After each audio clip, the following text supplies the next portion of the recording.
A few months ago, we posted a video titled, "Why do A24 films look like that?" And you guys seem to like it. So let's talk about why Netflix films and shows look the way they do. Netflix's in-house produced television shows and movies often share a similar vibe.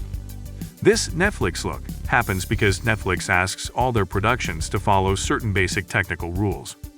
These technical rules have created this extremely safe visual language which directly correlates to the way Netflix works and operates. You already know that Netflix is a subscription-based streaming service, but it's also a production studio, creating its own original content in addition to licensing and streaming content from other studios and production companies. Netflix has a wide selection of original movies and shows, ranging from great, "It's what it is. What it is. It's what it is," to not so great. He did it to send a message.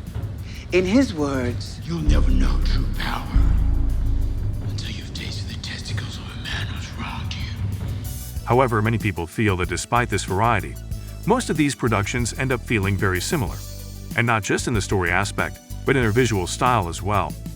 In 2018, Netflix was snubbed by the Cannes Film Festival, saying that Netflix-produced films are not true cinema. The following year again, there were no Netflix-produced films in the festival competition due to a rule that all films selected to compete must have a local theatrical release. So if Netflix-produced films are not true cinema, then what are they? Well, one film director you might have heard of could have the answer. The art of cinema is being systematically devalued, sidelined, demeaned, and reduced to its lowest common denominator, content. There's so much content in here. What is that right there, an Android? Post a video with it. Ever since the internet started letting people build careers by making and sharing their creative work online, that kind of work has been called content. Have you uploaded 47 times in the past hour like I have, my man? Have you posted videos on Facebook Marketplace? Are you uploading your Instagram Reels to Craigslist? I just went viral on Venmo. Lately, the meaning of the word has broadened. It's not just about internet content made by individuals anymore. Now it includes traditional media like movies and TV shows. Content became a business term for all moving images. A Martin Scorsese movie, a cat video, a Super Bowl commercial, a superhero sequel, a series episode. And the number one goal of a business is profit. And who made the streaming services like Netflix? Business and tech people. You show me a pay stub for $72,000 on it, I quit my job right now and I work for you.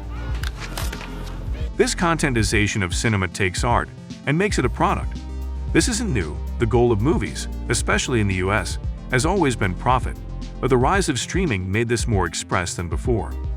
All because of the thing that determines which content is shown to the viewer, the almighty algorithm.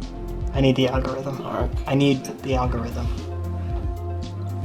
Give each girl a base rating of 1400, at any given time girl A has And what the algorithm seems to do is suggest a return to the familiar. So it's not so much that everything on Netflix looks similar. It's that they suggest you similar shows because they think you'll like them and keep on watching. But with pushing comfort content like that, how is the user supposed to discover anything new? How is a small indie film supposed to find an audience when it's competing against big franchises, superhero movies, and A-list celebrities? Even when one movie ends, the viewer is automatically presented with a new one to watch, without getting a chance to take a look at the credits or think and reflect on what he just watched or consumed. And if that next movie looks similar to the one they just watched, in theory, they should be more inclined to watch it. So the algorithm is one of the reasons why we feel that Netflix productions look similar.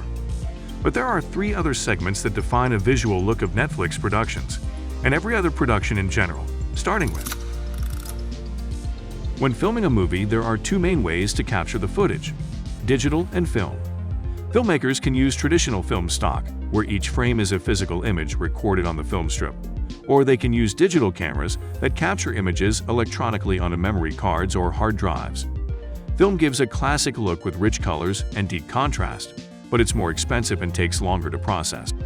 Digital is quicker, cheaper, and offers more flexibility in editing, but some say it lacks the unique feel of film. You're not too sure about the digital era? At least it does nothing for me. It does nothing for me. I mean, I actually think I'm getting gypped when I go to a movie and I realize it's either been shot on digital or being projected in digital. I've always believed in the magic of movies. Yeah. And to me, the magic of movies is connected to 35 millimeter. Ultimately, the choice depends on factors like budget, time, and the desired look of the film. Netflix's goal is to put out as many original productions as possible, using as little budget as possible on the technical production. And what we already mentioned, not caring that much about the look of a film. So it makes sense that most of their original productions are shot with digital cameras. They're also famous for their approved camera list, as they ensure all of their original productions are filmed in 4K or higher, for archival purposes. You might think this would make their productions look good in high quality, and it does, but resolution is not the only factor that determines the image quality. The standard digital cinema camera for shooting movies a few years ago was the Arri Alexa, which actually wasn't capable of shooting in the 4K resolution required by Netflix. As a result, their original shows and movies had to be shot with other cameras capable of shooting in 4K, but with less color information. While these cameras offer greater resolution, the overall aesthetic doesn't quite match up.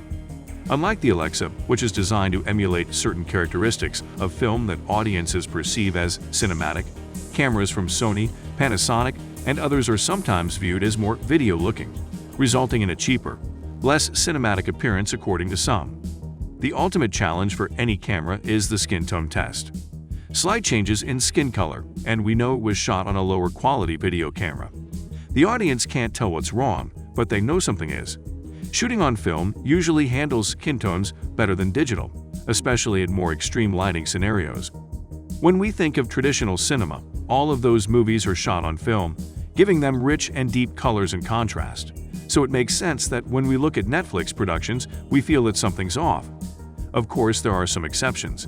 Netflix will let a few of their movies be shot on film, but those are usually reserved for big-name directors. This is why there are now digital ways to emulate the film look. Like this video's sponsor Motion Array, an all-in-one platform for creators, providing unlimited downloads of professional video assets. One of our favorite things from Motion Array is this Plugins Hub, which gives you their plugins straight inside your video editing software of choice. We can use this film grain plugin to emulate the film look that we talked about on a shot like this one, which was shot on a digital camera. There are tons of other plugins which you can use to create various effects, like heat distortion for these desert scenes from the Dune movie, or smoke distortion to recreate this shot from Killers of the Flower Moon. But one of our favorite plugins has to be the Auto Light Flares, which automatically recognizes a light source in your shot and tracks in a light flare which you can then customize. If you want to check these out, as well as get access to other things that Motion Array has to offer, you can try it for free. And if you like it, sign up for a month or a year. Download whatever you want, use it wherever you want. To check it out, head over to the link in our description, where you can get a $50 discount on the yearly plan. Thanks Motion Array for making editing easier. Now, let's get back to the video. Although a lot of people think the difference between film and digital is the main reason why Netflix productions look the way they do, it's far from the truth. A camera is just one of the elements that define the visual look of a picture, and it might just be the least important part of it. Set design is the process of creating the physical environment in which a film or show takes place. This includes the design of sets, props, and other visual elements to enhance storytelling and create immersive worlds. One thing that some viewers have noticed in Netflix productions is the lack of that set design. Their content often fails the fill-the-frame test, seeing bare walls, bland props, and a general lack of scene. But this is actually done on purpose. It all comes down to how content is consumed. Most viewers consume their content on smaller screens, like phones, laptops, or watches. Cinema was meant to be watched on big screens, and when cinema becomes content, it gets consumed on the smaller screen.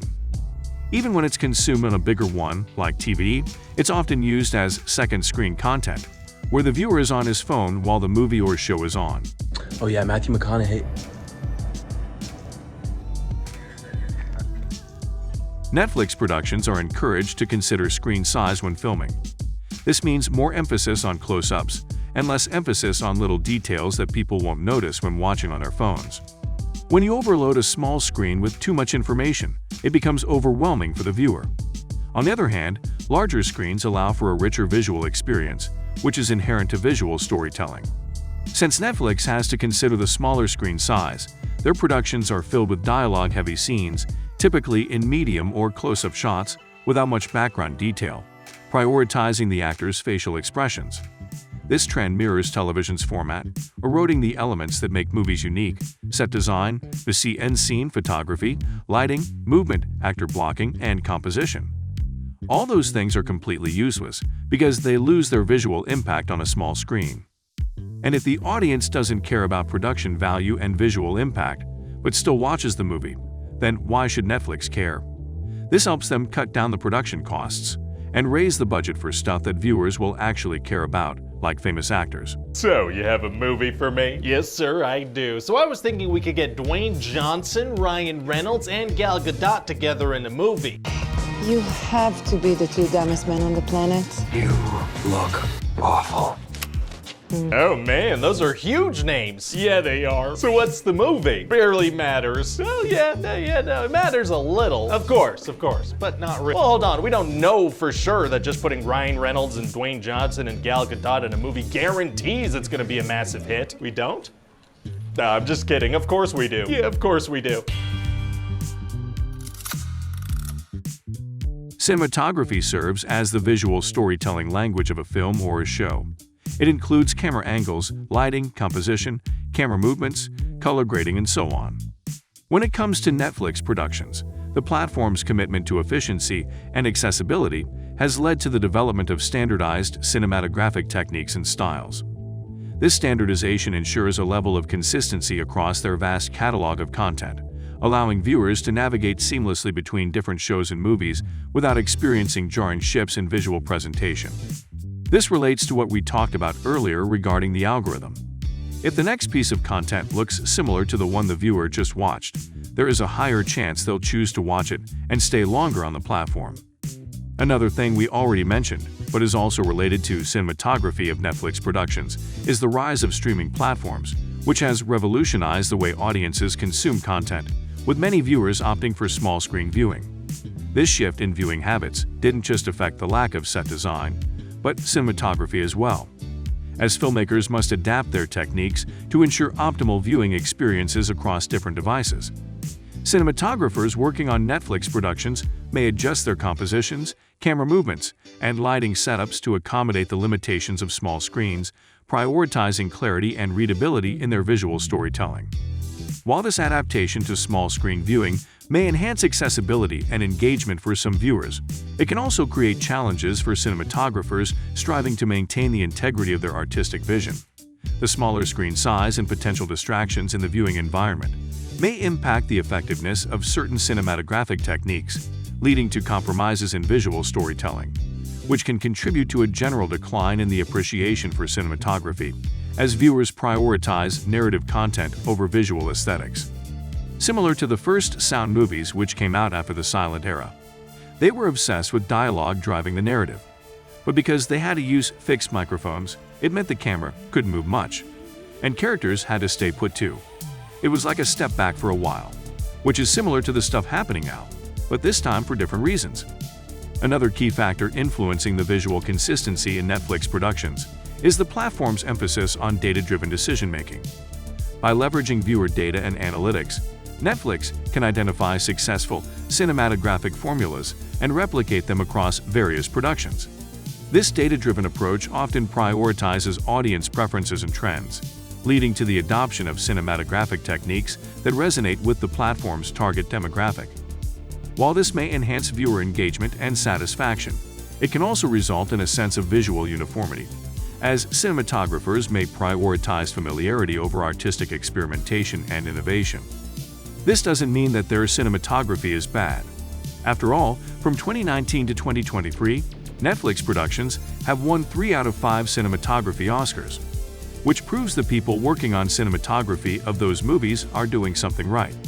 And in the end, the individuals making the movie are the ones having the most influence on its style, which has been proved with big directors like Marty and Fincher, whose movies still have their characteristic visual elements, despite being produced by Netflix. If you want to make your videos and photos look like movies, check out our collection of movie LUTs and Lightroom profiles. Link for it is in the description. Thanks for watching, subscribe for more videos like this, and we'll see you in the next one.